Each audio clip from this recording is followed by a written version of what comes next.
Et justement, cette étudiante m'a dit un truc hyper intéressant. Elle m'a dit la façon dont on écrit, la façon dont on prompte a un impact aussi sur les résultats de recherche. C'est-à-dire que si tu écris n'importe comment avec des fautes d'orthographe, ça va peut-être aller te relier ta requête avec des résultats avec une faute d'orthographe ou quoi, et donc peut-être du contenu de moins bonne qualité. Putain. Au-delà de l'idée, la façon dont on écrit les choses participe à nous différencier, participe au message.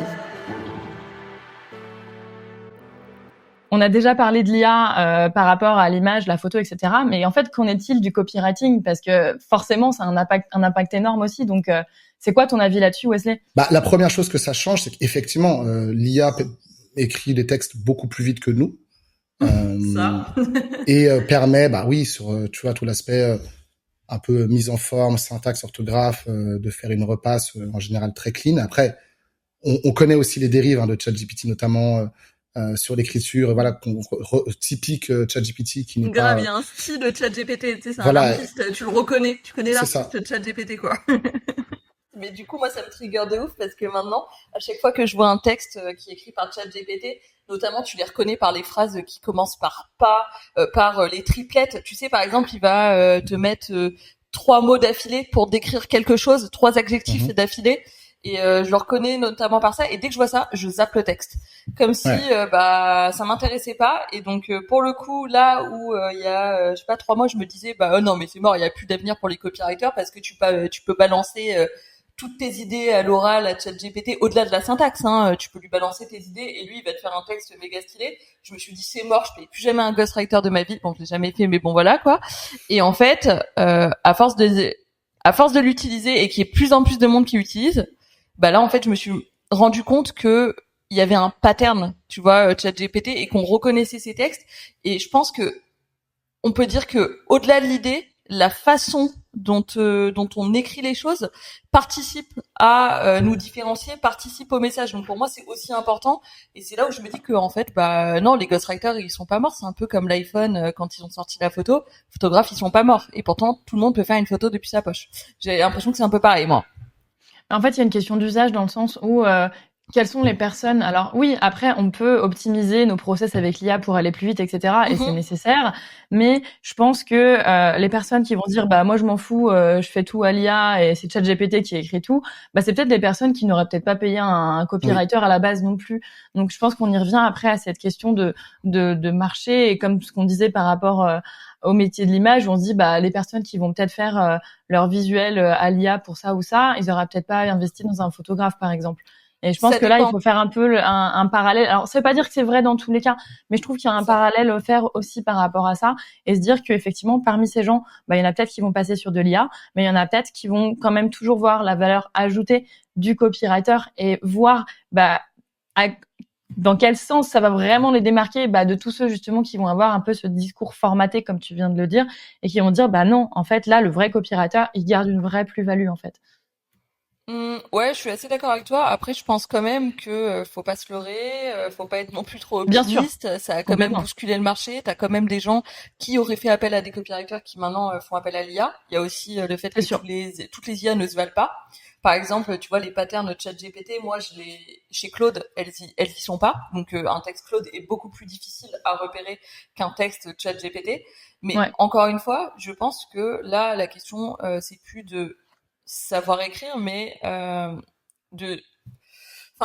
c'est pas savoir écrire un bon texte, c'est savoir ce qu'est un bon texte aujourd'hui, et du coup pouvoir driver ton IA.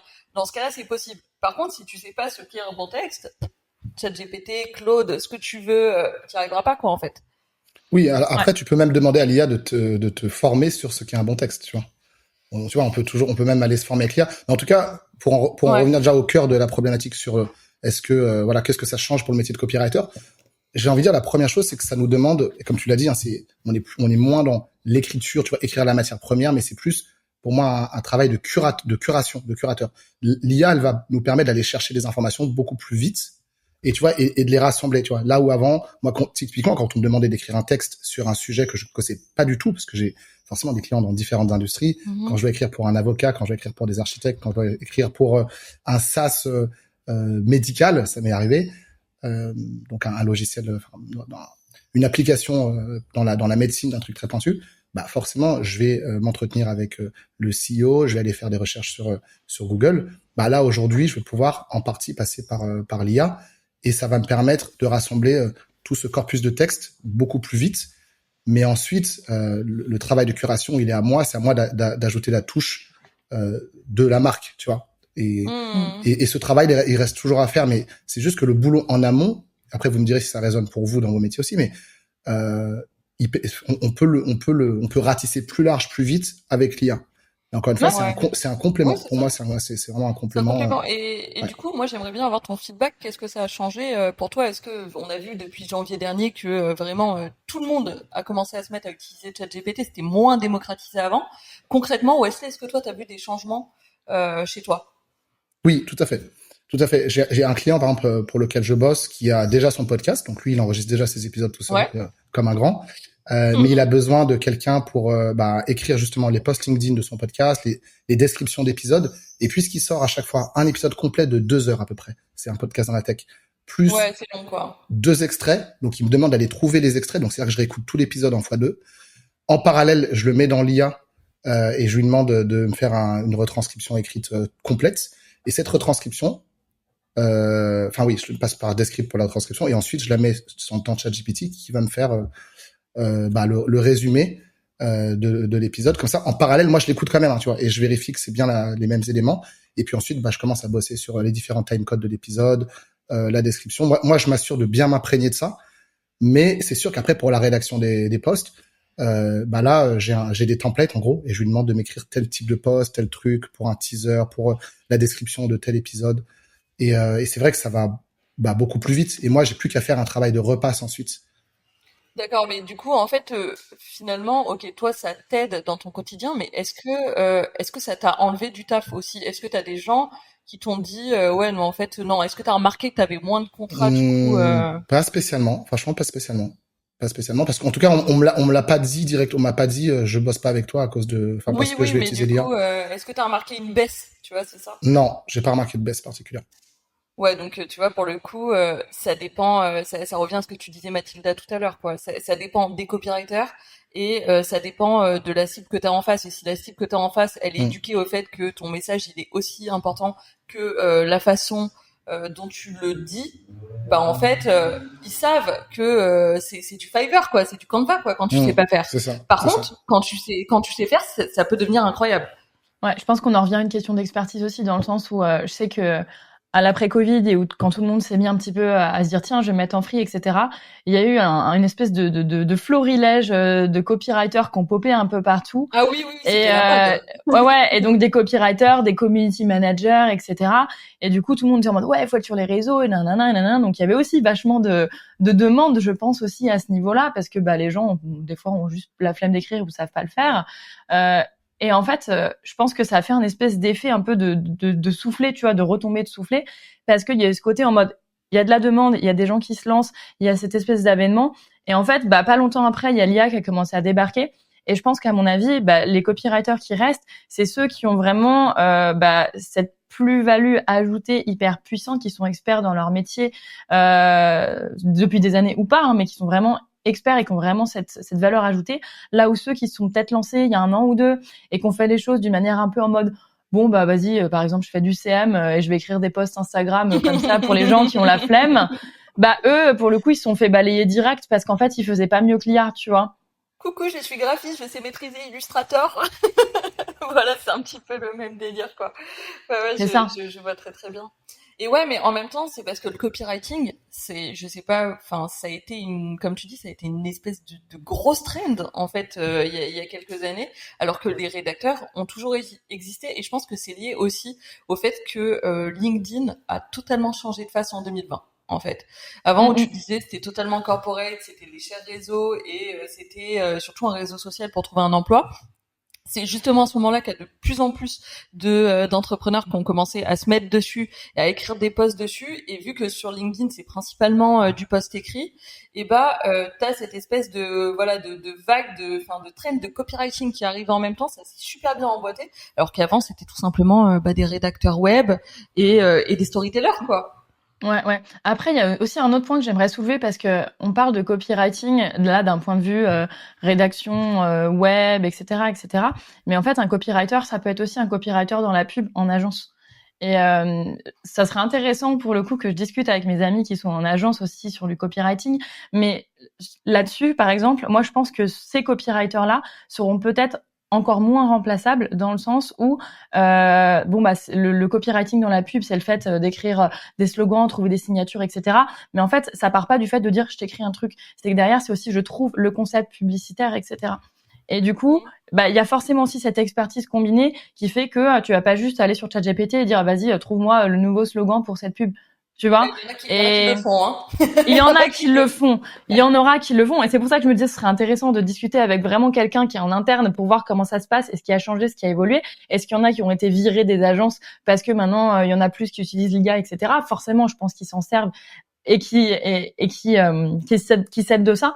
Mais je me dis que à partir du moment où on y revient à ce côté en mode tu as une approche stratégique globale et c'est pas que je t'écris un truc, en fait si derrière t'as pas la méthode ChatGPT, Claude et tout ce qu'on veut, effectivement ils vont vraiment te faire de la merde en fait. Donc c'est là que tu dis j'ai entre guillemets pas de raison de perdre mon métier si j'ai l'expertise stratégique qui va avec le fait d'écrire. Absolument. C'est du conseil et de la vision. Moi, mes clients viennent me voir pour ça aussi. Tu vois, pour les aider à trouver la fameuse big idea. Et tu vois, je bosse avec l'IA, mais je vais confronter des idées encore une fois. Je le vois aussi avec Morgane quand on bosse ensemble, Morgane, sur du naming.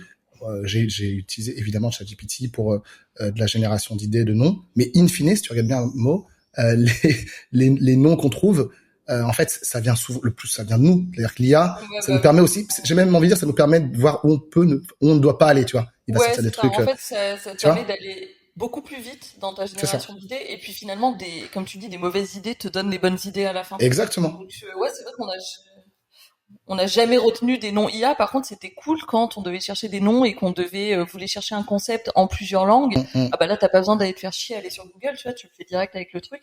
Et puis ça va plus vite pour nous. Maintenant, on n'est pas dans le futur. Les outils avancent tellement vite que c'est quand même incapable de te dire si demain on va pas être remplacé. Tel quel, franchement, j'ai pas peur, mais demain, on sait pas quoi, parce que on n'aurait pas pensé que tout ça soit possible déjà en fait. Bien sûr. Mais après, encore une fois, l'IA ne fait que reprendre des choses. En fait, l'IA est exceptionnelle pour aller brasser une quantité astronomique de données et la recomposer d'une certaine manière. Mais c'est que un peu comme on dit en musique, du sampling, c'est-à-dire qu'ils vont prendre ce qui existe déjà et ils vont le réagencer. Tu vas dire, on dirait un nouveau morceau, c'est trop bien, ça me fait penser à un truc des années 70. Bah oui, guess what, ça vient des années 70 et ça a été complètement repris. Donc, on a besoin de toute façon de matières premières. Il y a besoin d'humains qui sont des penseurs en fait, qui réfléchissent, qui se projettent, qui essaient de changer les choses. Donc en fait la frontière elle est mince.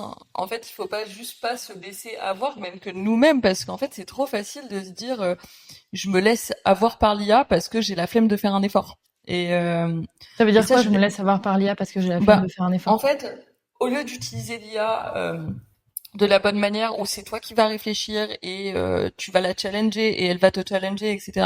En fait, tu la laisses réfléchir elle parce que ou rédiger totalement parce que toi t'as la flemme. Et en fait, c'est juste trop facile d'appuyer sur ce bouton là, en fait, et de se dire putain, en fait, ce matin, ça j'ai la flemme de le faire. Et au final, à la fin, on va se rendre compte qu'on a plus de cerveau et on va se demander pourquoi. Voilà.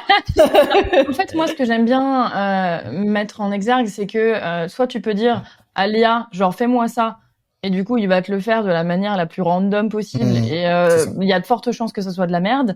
Soit tu apprends à brainstormer avec l'IA, et c'est là que tu vas avoir des trucs de ouf, parce que dans le premier cas, effectivement, tu lui laisses tout faire, alors que dans le deuxième cas, tu dis ok, voilà ce que j'ai envie de faire, est-ce que tu peux m'aider à trouver le meilleur moyen de faire ça?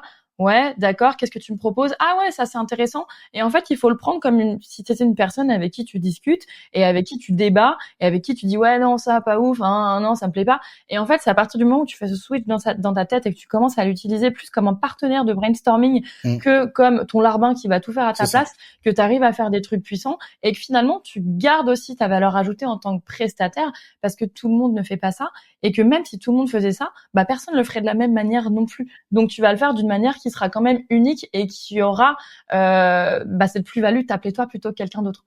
Ouais. Et pour moi, l'IA, c'est une espèce de super miroir amplificateur de qui tu es. Ouais. C'est en fait, c'est Oui, comme si bah, c'était un un miroir bon magique, compliment, et ce ouais. que tu lui envoies, il va te le renvoyer Ouais, fois fois 100 ou 1000, fois ouais, c'est 1000. ça. Et ça me fait penser à une conversation que j'ai eue avec une étudiante en direction artistique digitale la semaine dernière. Et on parlait exactement de ça, justement, de comment fonctionne l'IA, parce que justement, je les ai fait bosser sur un sujet de copywriting et storytelling avec l'IA, mais je leur ai pas juste dit créer une landing page et juste rentrer un prompt et ça va tout vous écrire. Il y a plusieurs étapes, et justement, je l'ai fait bosser sur l'avatar, tu vois, le persona à qui on s'adresse, comment on va contribuer à construire l'offre. Alors évidemment, là, on imagine, tu vois, dans le cours en question, que le produit, il est déjà là et que, tu vois, ils ont de l'impact, tu vois, ils ont de l'influence sur le produit, mais évidemment, en réalité, tu bosses en équipe avec, tu vois, les équipes product et tout.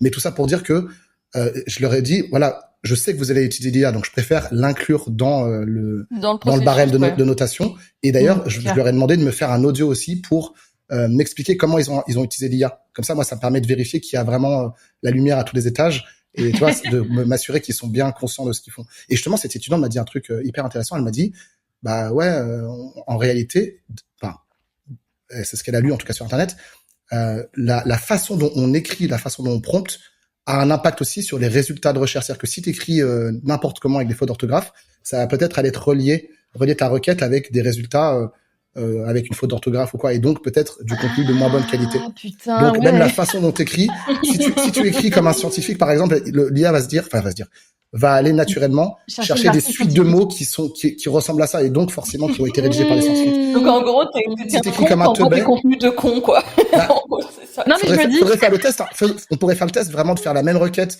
mais écrite de manière totalement différente sur la syntaxe et sur l'orthographe, et voir les résultats. j'imagine du coup les premiers trucs à quoi ça me fait penser, tu sais, c'est en mode est-ce qu'on peut être enceinte si on est un homme et que on a mis un citron périmé dans un verre d'eau, tu vois, C'est et ça. que tu sais t'écris ça avec plein de fautes et que tu tombes sur les forums C'est ça. Doctissimo qui te disent des trucs de merde, tu vois. Ça me donne trop envie d'essayer.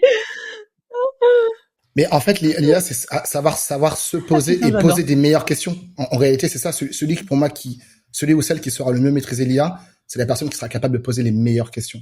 Vraiment. Et tu vois, et c'est pas forcément la première question qui te vient à l'esprit, c'est de dire, attends, mais ça, je le sais déjà, ça, je pense que je sais déjà. Ok, on va aller angler la question de telle ou telle manière. Ouais, Mm, c'est mm. ça. C'est exactement ça, et apporter le bon contexte, bien évidemment. Et après, malheureusement, justement, quand on sait prompter et qu'on a le bon contexte, on peut aussi tomber dans cette super méga flemme de laisser tout l'IA faire à notre place, parce que justement, c'est bien la manier. Donc, je pense que Mathilda, elle a tout dit là-dessus, sur le fait de, c'est une personne qui brainstorm avec toi, VS ton larbin, tu vois. Et je pense qu'elle est vraiment là, la nuance. Du coup, Wes, si L'IA a on envie d'être bien revient, traitée, c'est tout. voilà. Si on revient à un autre sujet, côté prestataire, voilà, côté prestataire, est-ce que les boîtes qui déléguaient la rédaction, tu penses qu'elles vont le faire maintenant en interne avec l'IA? Certaines oui, certaines non. Toujours pareil, hein. Je pense que celles qui ont plus de puissance en interne, enfin des équipes plus importantes, vont sûrement, enfin le font déjà sûrement, tu vois. Ouais, Mais j'ai ils vont envie de y dire, voir une opportunité de coût, enfin de moindre ex- coût, quoi, finalement. exactement, exactement. Mais j'ai envie de dire, c'est un peu, je vais me permettre un parallèle, hein. Je vais me permettre un Ouais, vas-y. parallèle. Vous me direz si vous validez. C'est un peu comme, alors, je compare pas du tout notre métier au pilote d'avion, parce que là, je reviens de vacances, donc je pense à l'avion. Mais tu vois, aujourd'hui, les avions, c'est quand même, c'est quasiment tout électronique. Je veux dire, c'est quasiment pilote automatique, tu vois. Mais les deux moments cruciaux, c'est le décollage et l'atterrissage. Et ben pour moi, c'est un peu la même chose, c'est-à-dire que si on te met dans un avion qui est déjà en vol, on te dit ok, tu restes dans le cockpit et on te montre sur quel bouton appuyer. Je pense qu'à peu près tout le monde à peu près bien constitué mentalement est capable de le faire. Faut juste pas être trop stressé, mais tu vois, c'est pas très compliqué. Mais s'il y a une couille, s'il y a un problème, s'il y a une dépressurisation ou que sais-je, et puis surtout au moment du décollage et pendant la phase d'atterrissage, c'est là qu'on voit qui est le vrai pilote, et c'est là que c'est les moments critiques, tu vois. Et ben, si je fais le parallèle, pour moi, ça correspond à toute la phase en amont de conception, de stratégie, de où est-ce qu'on veut aller, tu vois. Et ensuite, en aval, c'est comment on va s'assurer de toucher terre de la manière la plus smooth possible, la plus efficace possible, tu vois. Mais tout ce qu'il y a entre les deux, bah, l'avion, il est là, il plane, tu vois. Et c'est un peu pareil, en fait, avec l'IA. C'est-à-dire que aller faire générer du texte, voilà, c'est pas très compliqué.